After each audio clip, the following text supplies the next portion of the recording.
Bruce Lee stormed the screen. Martial arts movies were often slow, choreographed in rigid forms and lacking in raw energy.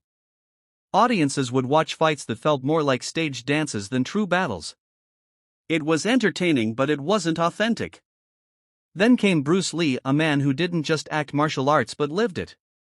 When he stepped into the film world, he wasn't simply trying to impress with flashy moves. He wanted to break barriers, prove authenticity, and show the world what martial arts really meant. The particular training scene we're discussing didn't just highlight Bruce's body, it highlighted his mind. It was a moment where the line between actor and fighter blurred, leaving audiences questioning whether they were watching a movie or witnessing real combat philosophy in action. The training scene that changed everything. Imagine the screen lighting up with Bruce Lee standing alone, shirtless, his muscles glistening under the hot studio lights.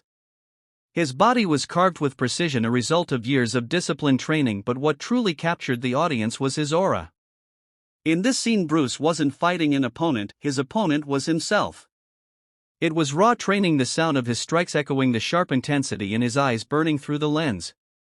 Every punch, every kick, every movement carried more than physical power. They carried rhythm, philosophy, and purpose. His speed was so blinding that cameras had to adjust to capture it properly. The world had never seen a human move this fast in real time. The audience was stunned, not because it was flashy but because it felt real, dangerous, and alive. This wasn't just another movie fight scene. This was Bruce Lee showcasing martial arts as a living art form. The way he shadowboxed, the way he let out those iconic ki shouts, the way his body transitioned smoothly from one strike to another, it was like poetry in motion but with the force of dynamite. The philosophy behind the movements. What most people don't realize is that this scene wasn't choreographed in the traditional sense. Bruce Lee injected his real Jeet Kune Do principles into it. His philosophy of using no way as way and having no limitation as limitation was embedded in every strike. Unlike traditional martial arts movies of the time where fighters stuck to rigid styles, Bruce broke free. In this scene, he shifted seamlessly from boxing-like punches to karate-style kicks blended in kung fu hand traps, and even displayed glimpses of fencing-inspired footwork.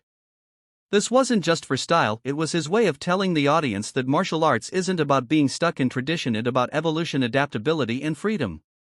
When he performed his famous sidekick, the impact wasn't just physical, it was symbolic. That single kick was Bruce kicking away the limits of traditional martial arts cinema and opening the door for a new generation of fighters and filmmakers. Cinematic genius, how the scene was shot. The brilliance of this scene.